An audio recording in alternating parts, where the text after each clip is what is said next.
Pharmacology का chapter number 6 start करते हैं। Gastrointestinal drugs. सबसे पहले गैस्ट्रो इंटेस्टाइनल ट्रैक्ट किसको कहते हैं? Basically gastrointestinal tract is the passageway of digestive system from the mouth to the anus. इसको हम कहते हैं गैस्ट्रो इंटेस्टाइनल ट्रैक्ट। इसमें डिफरेंट जो है वो पार्ट्स आते हैं, mouth, oesophagus, small intestine, large intestine and anus. और ऐसी जो है वो अगर कोई भी डिज़ीज़ जो है वो किसी भी गैस्ट्रो इंटेस्टाइनल ट्रैक्ट को अफेक्ट करती है तो उन डिजीज़ को हम कहते हैं गैस्ट्रो इंटेस्टाइनल ट्रैक्ट डिजीज़। आपकी बुक में जो है वो 4 बेसिक जो है वो डिजीज़ मेंशन है। एक है peptic ulcers and gastroesophageal reflux disease, दूसरी diarrhoea, third constipation and fourth emesis.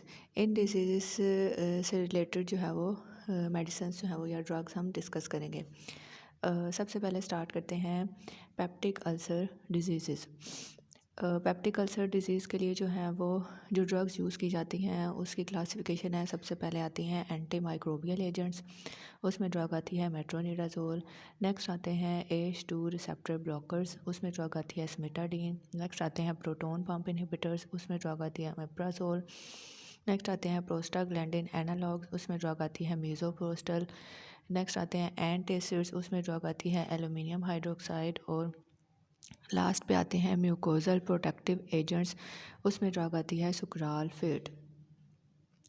अब पेप्टिक अल्सर है क्या कि एसिड की प्रोडक्शन क्या होती है, ज़्यादा हो जाती है। एसिड की प्रोडक्शन जो है वो जब स्टमक में ज़्यादा हो जाएगी तो उसकी वजह से जो स्टमक की म्यूकस मेम्ब्रेन है या स्टमक की वॉल्स हैं वो क्या होगी, उनमें अल्सर्स बनना शुरू हो जाएंगे। अल्सर्स बनना शुरू हो जाएंगे तो स्टमक की जो है वो कवरिंग को अफेक्ट करेंगी, स्टमक की जो मेम्ब्रेन है वो डिस्ट्रॉय हो जाएंगी, तो इनको हम कहते हैं पेप्टिक अल्सर्स। तो पेप्टिक अल्सर को ट्रीट करने के लिए सबसे पहले एजेंट्स डिस्कस करते हैं anti microbial agents. Anti microbial agents ऐसे एजेंट्स होते हैं जो कि माइक्रोब्स यानी माइक्रो ऑर्गेनिजम्स को किल करने के लिए यूज़ किए जाते हैं, उनको हम कहते हैं एंटी माइक्रोबियल एजेंट।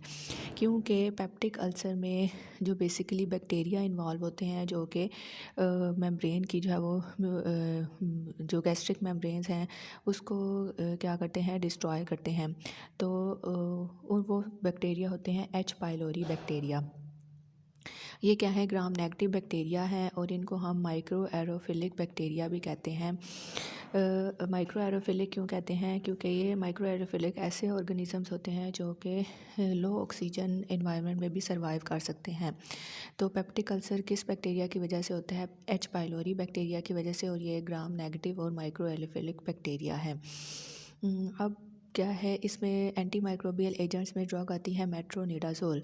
अब इस ड्रग ने क्या करना है कि इस ऑर्गेनिज़म को जो है वो किल करना है। कौन से ऑर्गेनिज़म को, H. पाइलोरी बैक्टीरिया को। तो बेसिकली जो है वो मेट्रोनिडाज़ोल जो है वो peptic ulcer disease, peptic ulcer कौन से, ड्यूडेनल और गैस्ट्रिक अल्सर, उसके ट्रीटमेंट के लिए क्या है यूज़ किए जाते हैं। ड्यूडेनल मतलब जो स्टमक का सबसे एंड वाला पार्ट और जिससे आगे स्मॉल इंटेस्टाइन स्टार्ट होता है उसको हम कहते हैं ड्यूडेनल। अगर उसमें किसी को अल्सर है तो उन पेशेंट के लिए यूज़ किया जाएंगे एंटी माइक्रोबियल एजेंट्स, या गैस्ट्रिक अल्सर मतलब स्टमक अल्सर है तो उसके लिए यूज़ किए जाएंगे। किसकी वजह से, अगर H. पाइलोरी की वजह से स्टमक अल्सर हुआ है। नेक्स्ट आते हैं H2 रिसेप्टर ब्लॉकर्स। आपके जो है वो स्टमक में रिसेप्टर्स प्रेजेंट होते हैं, H2 रिसेप्टर्स। H2 रिसेप्टर्स का काम क्या है कि इन्होंने स्टमक में एसिड की प्रोडक्शन करनी है। तो जब स्टमक में ज़्यादा एसिड प्रोड्यूस होता है तो वो जो है वो अल्सर्स कॉज करता है। तो बेसिकली जो ये जो ड्रग्स हैं ये स्टमक में मौजूद H2 रिसेप्टर्स को ब्लॉक करती हैं। इसमें ड्रग आती है सिमेटाडीन। तो सिमेटाडीन का मैकेनिज़्म ऑफ एक्शन क्या हुआ कि इसने स्टमक में जाना है और H2 रिसेप्टर्स को पे बाइंड करना है, और H2 रिसेप्टर्स पे बाइंड करने के बाद ये क्या करेगी, H2 रिसेप्टर्स को ब्लॉक कर देगी। जब H2 रिसेप्टर्स ब्लॉक हो जाएंगे तो एसिड प्रोडक्शन जो है वो कम हो जाएगी स्टमक में, और गैस्ट्रिक अल्सर्स क्या हैं, ट्रीट होंगे। अब इसके जो हैं वो इसका मैकेनिज्म ऑफ एक्शन ये हुआ कि H2 receptor act selectively on H2 receptors in the stomach, blood vessels and other sites. They have no effect on H1 receptors. They are competitive antagonist of histamine and are fully reversible. ये histamine के release को block कर देंगी और histamine release नहीं होगा तो acid production नहीं होगी। तो इसके नेक्स्ट पढ़ते हैं थेराप्यूटिक यूजेस। तो थेराप्यूटिक यूजेस में सबसे पहले यही कि ये गैस्ट्रिक और पेप्टिक अल्सर्स के ट्रीटमेंट के लिए यूज़ होता है। इसके अलावा जो स्ट्रेस इंड्यूस्ड अल्सर्स होते हैं जिनको हम एक्यूट स्ट्रेस अल्सर्स होते हैं, स्ट्रेस अल्सर्स किस वजह से होते हैं? The ulcers that are present in stomach due to the shock और ट्रॉमा, किसी स्ट्रेस की वजह से, ट्रॉमा की वजह से, शॉक की वजह से जो स्ट्रेस होते हैं उनको हम कहते हैं एक्यूट स्ट्रेस अल्सर्स। तो H2 रिसेप्टर जो है वो IV रूट के थ्रू जो है वो स्ट्रेस अल्सर्स को मैनेज करने के लिए जो है वो यूज़ की जाती हैं। उसके बाद ये गैस्ट्रोएसोफेगल रिफ्लक्स डिजीज़ उनके ट्रीटमेंट के लिए भी क्या है यूज़ की जाती हैं। गैस्ट्रोएसोफेगल रिफ्लक्स डिजीज़ क्या है? आपकी क्या है, स्टमक में एसिड प्रोड्यूस हो रहा है। स्टमक की वॉल्स में ऐसी चेंजेस आती हैं कि स्टमक में जो एसिड प्रोड्यूस हो रहा है वो जो एसोफेगस फूड पाइप है उसमें मूव करना शुरू हो जाता है। जब उसमें मूव करता है तो पेशेंट को जो है वो हैवीनेस और बर्निंग सेंसेशन जो है वो एसिड की वजह से बर्निंग सेंसेशन जो है वो एसोफेगस में फील होती है। तो इसको हम कहते हैं oesophageal reflux disease, the backward movement of the acid from the stomach into the oesophagus. तो उस डिज़ीज़ के ट्रीटमेंट के लिए भी जो है वो H2 रिसेप्टर ब्लॉकर्स यूज़ किए जाते हैं। लेकिन H2 रिसेप्टर ब्लॉकर्स को जो है वो लो डोज में जो है वो यूज़ किया जाता है। इसके अलावा गैस्ट्रोएसोफेगल रिफ्लक्स डिजीज़ का दूसरा नाम है हार्ट बर्न। नेक्स्ट पढ़ते हैं सिमेटाडीन की फार्माकोकाइनेटिक्स। जो H2 रिसेप्टर्स हैं वो ओरली इफेक्टिव हैं, वेल डिस्ट्रीब्यूटेड होते हैं बॉडी में और ये यूरिन के थ्रू जो है वो एक्सक्रीट होते हैं। इनकी हाफ लाइफ जो होती है वो शॉर्ट होती है। लेकिन अगर कोई किडनी का पेशेंट है तो उसमें जो है वो किडनी फेलियर का पेशेंट है तो उनमें जो है वो इंक्रीज़ हो सकती है इसकी जो है वो हाफ लाइफ। नेक्स्ट आते हैं इसके एडवर्स इफ़ेक्ट्स। मोस्ट कॉमन जो इसके एडवर्स इफ़ेक्ट है ये डायरिया कॉज कर सकती है और मस्कुलर पेन जो है वो कॉज कर सकती है। नेक्स्ट जो है वो गैस्ट्रिक अल्सर के या पेप्टिक अल्सर के ट्रीटमेंट के लिए ड्रग्स पड़ते हैं प्रोटोन पंप इनहिबिटर्स। इसमें ड्रग आती है ओमेप्राजोल। आपके स्टमक में की वॉल्स में क्या होते हैं, रिसेप्टर्स प्रेजेंट होते हैं या चैनल्स प्रेजेंट होते हैं, उनको हम कहते हैं हाइड्रोजन पोटाशियम एटीपेज पंप्स। जो प्रोटोन पंप इनहिबिटर्स हैं वो बेसिकली क्या करते हैं, इन ATPase potassium hydrogen ATPase pump पे जाके बाइंड करती हैं। इन पे जब जाके बाइंड करती हैं तो ये पोटाशियम और हाइड्रोजन की रिलीज़ को जो है वो इनहिबिट कर देते हैं। कहाँ पे ये पंप्स प्रेजेंट होते हैं, जो बताया मैंने कि जो स्टमक की वॉल्स में पैराइटल सेल्स प्रेजेंट होते हैं जिनको हम कहते हैं गैस्ट्रिक पैराइटल सेल्स, उन पे जाके ये बाइंड करती हैं और पोटाशियम हाइड्रोजन एटीपेज पंप को ब्लॉक कर देती हैं। जब potassium hydrogen ATPase pump block हो जाएंगे तो पोटाशियम हाइड्रोजन आयंस जो है वो रिलीज़ नहीं होंगे। तो इसका जो है वो ये मैकेनिज़्म ऑफ एक्शन था। नेक्स्ट इसके बढ़ते हैं थेराप्यूटिक यूजेस। इसको पेप्टिक या गैस्ट्रिक अल्सर के ट्रीटमेंट के लिए जो है वो यूज़ किया जाता है क्योंकि ये एसिड की प्रोडक्शन मतलब हाइड्रोजन आयन की कंसंट्रेशन को जो है वो कम करती है, मतलब एसिड प्रोडक्शन जो है वो कम कर रही है। तो इस वजह से इसको पेप्टिक अल्सर्स के लिए जो है वो मोस्ट कॉमनली यूज़ किया जाता है। उसके अलावा इनको जो है वो एंटी माइक्रोबियल एजेंट्स जो हमने पढ़े हैं उनके साथ कॉम्बिनेशन में जो है वो यूज़ करके पेप्टिक अल्सर के ट्रीटमेंट के लिए यूज़ किया जाता है। नेक्स्ट आती हैं इसकी फार्माकोकाइनेटिक्स। ये जो है वो ओरली अफेक्टिव है, ओरल रूट के थ्रू जो है वो अब्जॉर्ब होती है। मेटाबॉलिज्म इसमें लीवर में होता है और एक्सक्रीशन इसकी जो है वो यूरिन और फीसिस में होती है। नेक्स्ट आते हैं एडवर्स इफ़ेक्ट्स। क्या है कि जब कॉन्टीन्यूस यूज़ किया जाता है प्रोटोन पंप इनहिबिटर्स का तो ये जो है वो बैक्टीरिया की कंसंट्रेशन को जो है वो इंक्रीज़ किए जाते हैं। दैट्स वाई जो है वो प्रोटोन पंप इनहिबिटर्स को लॉन्ग टर्म या कॉन्टीन्यूस यूज़ जो है वो नहीं किया जाता क्योंकि ये स्टमक में जो है वो वायबल बैक्टीरिया की कंसंट्रेशन को इंक्रीज़ कर देते हैं। नेक्स्ट आते हैं प्रोस्टाग्लैंडिन एनालॉग्स और उसमें ड्रग आती है मीज़ोप्रोस्टल। प्रोस्टाग्लैंडिन एनालॉग्स क्या है? प्रोस्टाग्लैंडिन आपकी जो है वो गैस्ट्रिक म्यूकोज़ा और गैस्ट्रिक जूस में क्या है, रिसेप्टर्स प्रेजेंट होते हैं।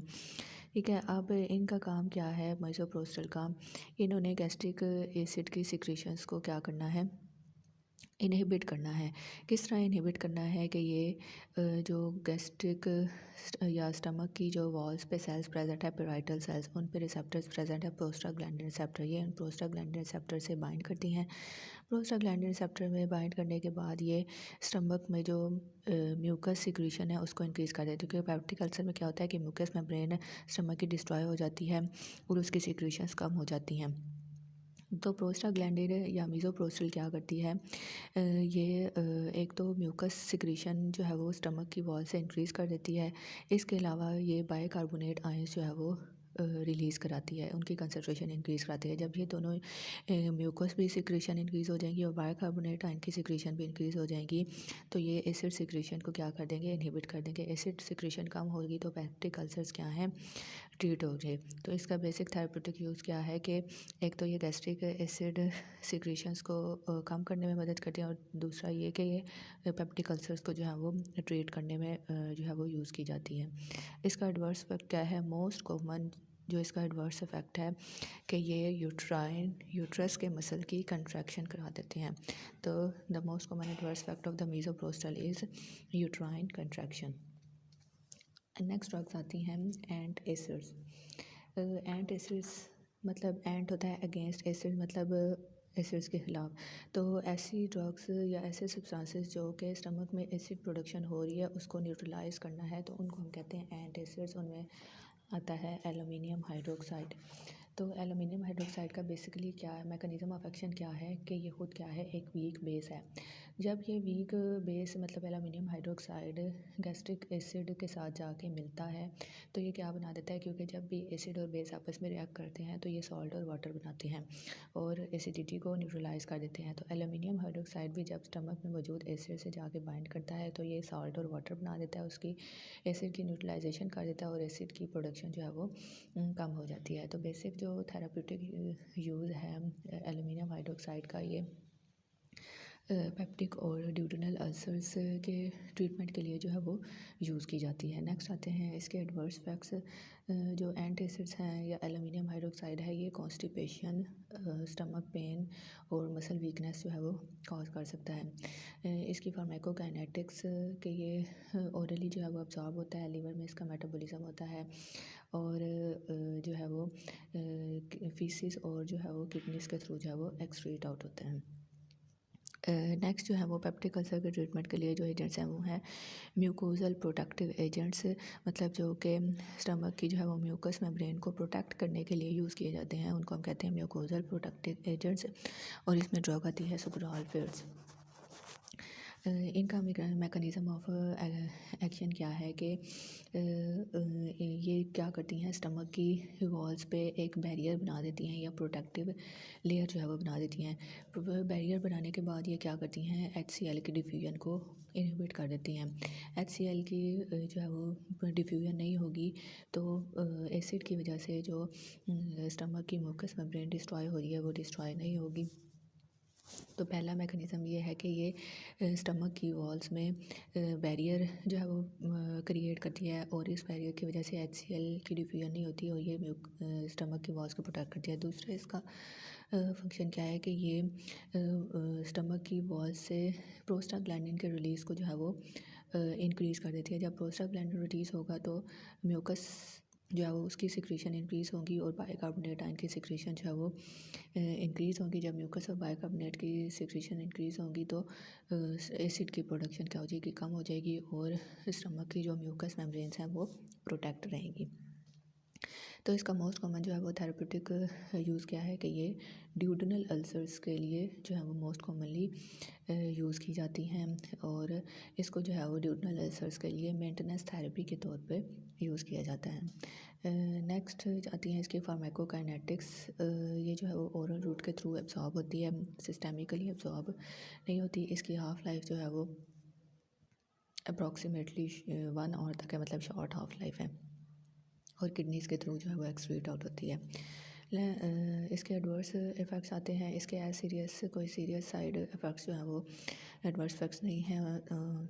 मोस्ट कॉमन जो हो सकते हैं वो स्टमक पेन, कॉन्स्टिपेशन और वॉमिटिंग हो सकती है।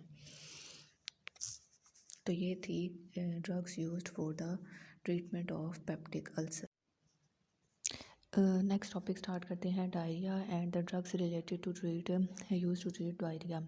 सबसे पहले डायरिया क्या है? Diarrhoea is the loose watery stool due to the increase motility of the GIT tract and decrease absorption of the fluid from the GIT। क्योंकि इंटेस्टाइनल मोटिलिटी, जो इंटेस्टाइन के मसल्स की मूवमेंट है वो क्या हो जाती है? इंक्रीज़ हो जाती है। जब वो इंक्रीज़ होती है तो जो फ्लूइड है उसकी अब्जॉर्प्शन नहीं होती, जिसकी वजह से लूज़ और वाटरी स्टूल जो है वो प्रोड्यूस होता है। तो इस कंडीशन को कहते हैं डायरिया। तो बेसिकली जो ड्रग्स यूज़ की जाती हैं डायरिया को ट्रीट करने के लिए, वो 2 टाइप की ड्रग्स होती हैं। एक होते हैं एंटी मोटिलिटी एजेंट्स, क्योंकि गैस्ट्रोइंटेस्टाइनल ट्रैक्ट की मोटिलिटी इंक्रीज़ हो गई है तो इस मोटिलिटी को जो है वो कम किया जाता है। तो इनके लिए जो यूज़ किए जाते हैं एजेंट्स, उनको हम कहते हैं एंटी मोटिलिटी एजेंट्स। उसमें ड्रग आती है लोप्रामाइड। और दूसरे जो यूज़ किए जाते हैं एड्सॉर्बेंट्स, मतलब जो फ्लूइड की जो है वो रिलीज़ जो है वो सिक्रीशन इंक्रीज़ हो गई है, उसकी एब्जॉर्प्शन जो है वो इंटेस्टाइन में नहीं हो रही है, तो उसके लिए जो एजेंट्स यूज़ किए जाएंगे उनको हम कहेंगे एड्सॉर्बेंट्स। और इसमें जो ड्रग आती है वो आती है एल्युमिनियम हाइड्रोक्साइड। तो सबसे पहले पढ़ते हैं anti motility agents. Anti motility agents का बेसिकली काम क्या है कि इन्होंने एसिटाइल कोलिन जो है वो प्रोड्यूस हो रहा है और उसकी वजह से GIT मोटिलिटी क्या हो रही है? इंक्रीज़ हो रही है। एसिटाइल कोलिन आपने पढ़ा था कोलिनर्जिक जो है वो एगोनिस्ट है। तो जब कोलिनर्जिक एगोनिस्ट है तो पैरासिम्पैथेटिक सिस्टम एक्टिवेट होगा और वो एसिटाइल कोलिन को जो है वो रिलीज़ कराएगा। एसिटाइल कोलिन जो है वो रिलीज़ होगा तो जो GIT के मसल्स हैं उनकी मोटिलिटी क्या हो जाएगी? इंक्रीज़ हो जाएगी। तो जो लोप्रामाइड ड्रग है वो बेसिकली एसिटाइल कोलिन के रिलीज़ को इनहिबिट कर देती है। जब एसिटाइल कोलिन का रिलीज़ इनहिबिट होगा तो गैस्ट्रिक इंटेस्टाइनल मोटिलिटी जो है वो कम हो जाती है। नेक्स्ट पढ़ते हैं इसके साइड इफ़ेक्ट्स। ये बेसिकली जो है वो ड्राउजीनेस कॉज करती है पेशेंट्स में। इसके अलावा जो है वो एब्डोमिनल क्रैम्प्स जो है वो कॉज करती है या डिजीनेस कॉज कर सकती है। ये जो है वो उन पेशेंट्स में जो है वो यंग चिल्ड्रन में जो है वो यूज़ नहीं की जाती, या ऐसे पेशेंट जिनमें कोई इंटेस्टाइनल अल्सर्स की डिज़ीज़ है तो उनमें जो है वो यूज़ नहीं की जाएगी। नेक्स्ट जो ड्रग की क्लास है वो है एड्सॉर्बेंट्स। मतलब इनका काम क्या है कि इन्होंने जो एब्जॉर्प्शन जो है वो फ्लूइड की नहीं हो रही, उसको क्या करना है? इंक्रीज़ करना है। तो इसमें ड्रग है एल्युमिनियम हाइड्रोक्साइड्स। तो ये डायरिया के ट्रीटमेंट के लिए जो है वो यूज़ की जाती हैं। ये क्या करती हैं? These agents act by absorbing intestinal toxins और माइक्रो ऑर्गेनिजम्स और बाय कोटिंग और प्रोटेक्टिंग द इंटेस्टाइनल म्यूकोसा।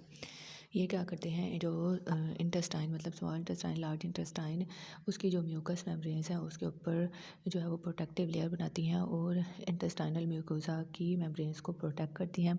इसके अलावा जो है वो एल्युमिनियम हाइड्रोक्साइड जो है वो इंटेस्टाइन में मौजूद माइक्रो ऑर्गेनिजम्स या कोई भी टॉक्सिन या पॉइजनस सब्सटेंसेस प्रेजेंट हैं तो उनको क्या कर लेती है? एब्जॉर्ब कर लेती है। तो बेसिकली इसका क्या काम है? इसने एब्जॉर्प्शन को इंक्रीज़ कराना है। नेक्स्ट ड्रग्स जो है वो पढ़ते हैं कॉन्स्टिपेशन से रिलेटेड ड्रग्स। कॉन्स्टिपेशन में क्या होता है कि हार्ड स्टूल जो है वो प्रोड्यूस होता है और जो मूवमेंट ऑफ फूड है GIT ट्रैक से वो क्या हो जाती है? कम हो जाती है। तो इस कंडीशन को कहा जाता है कॉन्स्टिपेशन।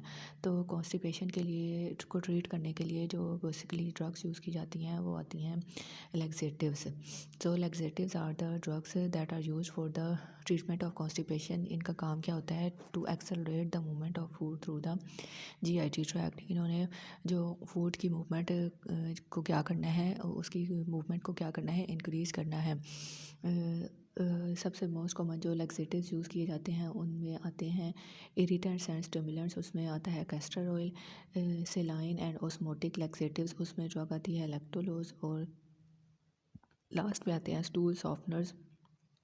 उसमें ड्रग आती है डकूसेट। तो सबसे पहली क्लास है इरिटेंट्स एंड स्टिमुलेंट्स, मतलब इन्होंने क्या करना है, फूड की मूवमेंट को क्या करना है, स्टमक से इंक्रीज़ करना है। फूड की movement, the movement of food from the oesophagus to stomach, इस मूवमेंट को हम कहते हैं पेरिस्टालसिस। तो बेसिकली जो इरिटेंट्स एंड स्टिमुलेंट्स हैं, इनका काम क्या है कि इन्होंने जो फूड की मूवमेंट कम हो गई है उसकी वजह से स्टमक में इरिटेशन प्रोड्यूस हो रही है, तो इन्होंने एक तो इस इरिटेशन को कम करना है और दूसरा इन्होंने फूड की मूवमेंट को क्या करना है, इंक्रीज़ करना है। तो बेसिकली इसी वजह से इनको कहा जाता है इरिटेंट्स एंड स्टिमुलेंट्स। जो कैस्टर ऑयल है वो उसकी क्या हो जाती है, स्मॉल इंटेस्टाइन में ब्रेक डाउन हो जाती है। स्मॉल इंटेस्टाइन में ब्रेक डाउन होती है तो ये कन्वर्ट होता है रेसिनोलिक एसिड। रेसिनोलिक एसिड जो है वो फिर पेरिस्टालसिस को इंक्रीज़ करता है और स्टमक की वॉल्स में जो इरिटेशन है उसको इंक्रीज़ करता है और कॉन्स्टिपेशन को ट्रीट करने में हेल्प करता है। नेक्स्ट आते हैं सेलाइन एंड ऑस्मोटिक लैसेटिव्स। ये क्या है, ऑस्मोटिक प्रेशर को क्या कर देते हैं, इंक्रीज़ कर देते हैं। सो बेसिकली लैक्टोलोज इसमें जो है वो मोस्ट कॉमन ड्रग आती है। लैक्टोलोज क्या है, एक सेमी सिंथेटिक डाइसेक्राइड शुगर है जो कि ऑस्मोटिक लैक्सेटिव के तौर पे काम करती है। ये लैक्टोलोज एक ऐसा सब्सटेंस है जो कि इंटेस्टाइनल एंजाइम्स जो हैं वो जो है वो हाइड्रोलाइसिस इसकी नहीं कर सकते। इसकी अगर हम ओरली इसको लेते हैं तो ये क्या होता है, इंटेस्टाइन के पार्ट कोलोन में जाके इसकी क्या हो जाती है, डिग्रेडेशन हो जाती है। कौन इसकी डिग्रेडेशन करते हैं, कोलोनिक बैक्टीरिया। लैक्टोलोज जो है वो जब कोलोन में जाएगा तो इसकी डिग्रेडेशन हो जाएगी और ये कन्वर्ट हो जाता है लैक्टिक एसिड, फॉर्मिक एसिड या एसिटिक एसिड में। इसकी वजह से एसिड प्रोडक्शन जब होगी तो इस वजह से ऑस्मोटिक प्रेशर क्या हो जाएगा, इंक्रीज़ हो जाएगा। ऑस्मोटिक प्रेशर जो है वो जब इंक्रीज़ होगा तो फ्लूइड क्या हो जाएगा, एक्यूमुलेशन हो जाएगी। फ्लूइड की एक्यूमुलेशन हो जाएगी तो कोलोन का साइज़ क्या है, डिस्टेंड हो जाएगा, उसका साइज़ इंक्रीज़ कर जाएगा और स्टूल्स क्या हो जाएंगे, सॉफ्ट है। बेसिकली ये क्या है, स्टूल को सॉफ्ट करने में हेल्प करता है। किस तरह के ये ऑस्मोटिक प्रेशर को इंक्रीज़ कर देता है, जब ये कोलोन में जाके लैक्टिक एसिड और फॉर्मिक एसिड में कन्वर्ट होता है तो ऑस्मोटिक प्रेशर को इंक्रीज़ करता है। ऑस्मोटिक प्रेशर इंक्रीज़ होता है तो फ्लूइड की एक्यूमुलेशन होती है, कोलोन का साइज़ इंक्रीज़ हो जाता है और स्टूल सॉफ्ट हो जाते हैं। ये इसका था मैकेनिज्म ऑफ एक्शन। तो इसको बेसिकली कॉन्स्टिपेशन के ट्रीटमेंट के लिए यूज़ किया जाता है। नेक्स्ट आते हैं स्टूल सॉफ्टनर्स। स्टूल सॉफ्टनर्स ऐसे एजेंट्स हैं जो कि स्टूल को सॉफ्ट करने में क्या करते हैं, हेल्प करते हैं। अगर स्टूल को सॉफ्ट होगा तो वो इजीली जो है वो रेक्टम के थ्रू क्या होगा, पास आउट हो जाएगा। तो stool softeners emulsified with the stools and produce soft faeces and ease the passage. ये क्या है, they may take days to become effective and are often use for prophylaxis rather than the acute treatment. ये basically constipation के treatment के लिए use की जाती है, बल्कि क्या है कि प्रोफाइलैक्सिस के तौर पे जो है वो इसको यूज़ किया जाता है, क्योंकि ये जो है वो इसका जो है वो इफ़ेक्टिवनेस बहुत कम है। ये जो है वो लॉन्ग डेज लेने के बाद जो है वो इफ़ेक्टिव होता है। एक जो है वो प्रिकॉशनरी मेजर है कि स्टूल सॉफ्टनर्स को जो जितने भी मिनरल ऑयल्स हैं उनके साथ जो है वो यूज़ नहीं किया जाता। नेक्स्ट ड्रग्स आती हैं anti emetic drugs. Anti emetic ऐसी ड्रग्स होती हैं जो कि वॉमिटिंग को प्रिवेंट करने के लिए जो है वो यूज़ की जाती हैं। उन ड्रग्स को हम कहते हैं एंटी एमेटिक्स। वॉमिटिंग क्या है, एक रिफ्लेक्स मैकेनिज़्म है जो कि हार्मफुल सब्सटेंसेस को आपके जीआईटी अपर जीआईटी ट्रैक से रिमूव करने के लिए जो है वो प्रोसेस है, रिफ्लेक्स मैकेनिज़्म है, उसको हम कहते हैं वॉमिटिंग।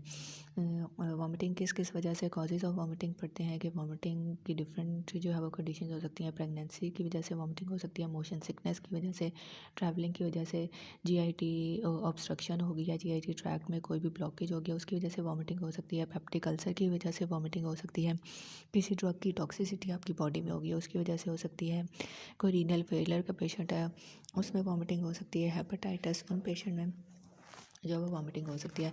तो वॉमिटिंग वैसे तो एक नेचुरल रिफ्लेक्स है to remove the harmful substances from the GIT tract, लेकिन कुछ डिजीज़ जो कि अभी डिस्कस की कि इन डिजीज़ की वजह से भी क्या होती है, पेशेंट में वॉमिटिंग जो हो जाती है। तो उस वॉमिटिंग को प्रिवेंट करने के लिए जो ड्रग्स यूज़ की जाती हैं उनको हम कहते हैं एंटी एमेटिक ड्रग्स। तो इसमें जो है वो बेसिकली 4 टाइप्स की ड्रग्स यूज़ की जाती हैं। एक होते हैं D2 रिसेप्टर ब्लॉकर्स, उसमें ड्रग आती है मेटोक्लोप्रामाइड और डोमपेरिडोन। नेक्स्ट आते हैं सेडेटिव हिप्नोटिक्स या पढ़ चुके हो, इसमें ड्रग आती हैं बारबिटरेट्स और बेंजोडाइज़पीन्स। नेक्स्ट आते हैं एंटी मस्कुलिनिक एजेंट्स, इसमें ड्रग आती है स्कोपोलामीन। और नेक्स्ट आते हैं H1 रिसेप्टर ब्लॉकर्स, उसमें ड्रग्स आती हैं मैक्लेजीन और डायमेनहाइड्रेनेट। तो सबसे पहले डिस्कस करते हैं D2 रिसेप्टर ब्लॉकर्स। तो D2 रिसेप्टर्स क्या होते हैं, आपकी ब्रेन में क्या होते हैं, प्रेजेंट होते हैं। तो इसमें ड्रग आती है मेटोक्लोप्रामाइड। तो मेटोक्लोप्रामाइड का बेसिकल मैकेनिज्म क्या है कि ये सेंट्रल नर्वस सिस्टम में जो है वो जाके एक्ट करती है। सेंट्रल नर्वस सिस्टम में किधर जाके एक्ट करती है कि ये D2 रिसेप्टर पे जाके बाइंड करती है। D2 रिसेप्टर पे जाके ये बाइंड करेगी तो D2 की क्या कर देगी, D2 रिसेप्टर जो है वो डोपामिन रिलीज़ करते हैं। तो डोपामिन जो है वो उसकी सिक्रेशंस क्या हो जाएंगी, कम हो जाएंगी। जब डोपामिन की सिक्रेशंस कम होगी तो एसिटाइलकोलिन जो है वो इंक्रीज़ हो जाएगा। एसिटाइलकोलिन इंक्रीज़ होगा तो गैस्ट्रोइंटेस्टाइनल मोटिलिटी क्या हो जाएगी, इंक्रीज़ हो जाएगी। तो बेसिकली गैस्ट्रोइंटेस्टाइनल मोटिलिटी इंक्रीज़ होगी तो क्या है, वॉमिटिंग क्या होगी, प्रिवेंट होगी। तो बेसिकली इनका मैकेनिज़्म ऑफ एक्शन क्या है कि इन्होंने D2 रिसेप्टर्स को जाके ब्लॉक करना है। थेरेप्यूटिक यूजेस इसके क्या हैं कि ये गैस्ट्रोइंटेस्टाइनल ट्रैक्ट के डिसऑर्डर्स होते हैं, जैसा कि गैस्ट्रोएसोफेगल रिफ्लक्स डिजीज़ हो गया, अल्सर्स हो गया, उनकी वजह से जो नाज़िया या वॉमिटिंग हो रही है तो उसके ट्रीटमेंट के लिए बेसिकली इसको जो है वो यूज़ किया जाता है। इसके अलावा अगर कोई गैस्ट्रोएसोफेगल रिफ्लक्स डिजीज़ या कोई इमरजेंसी सिचुएशन है तो उस इमरजेंसी एनेस्थीसिया जो दिया जाता है तो उसकी वजह से जो वॉमिटिंग हो सकती है उस कि वॉमिटिंग को प्रिवेंट करने के लिए भी ये मेटोक्लोप्रामाइड यूज़ किया जा सकता है। इसके एडवर्स इफेक्ट्स क्या हैं कि ये रेस्टलेसनेस या डायरिया कॉज करती है। नेक्स्ट ड्रग की क्लास डिस्कस करते हैं H1 रिसेप्टर एंटागोनिस्ट। इसमें ड्रग आती है डाइमेनहाइड्रेट और मैक्लेजीन। इसका बेसिक मैकेनिज्म ऑफ एक्शन क्या है कि इसने जो है वो H1 रिसेप्टर्स जो प्रेजेंट है उन पे जाके क्या करना है, बाइंड करना है। H1 रिसेप्टर्स क्या करेंगे, हिस्टामिन के रिलीज़ को क्या कर देंगे, जो है वो इनहिबिट कर देंगे। तो बेसिक इसके थेरेप्यूटिक यूजेस क्या है कि ये वॉमिटिंग को जो है वो प्रिवेंट करने के लिए यूज़ किए जाते हैं। और कोई भी एलर्जिक रिएक्शन है सच जैसे रैश हो गया, वाटरी आइज़ हो गया, इची आइज़ और स्नीजिंग, उसको भी ट्रीटमेंट के लिए जो है वो H1 रिसेप्टर जो है वो ब्लॉकर यूज़ किए जा सकते हैं। इसके अलावा मोशन सिकनेस, एनजाइटी, टेंशन और स्लीपलेस उसको भी ट्रीट करने के लिए इसको यूज़ किया जाता है। इसके एडवर्स इफेक्ट क्या, डिजीनेस और पेशेंट में हेडेक कॉज करती है।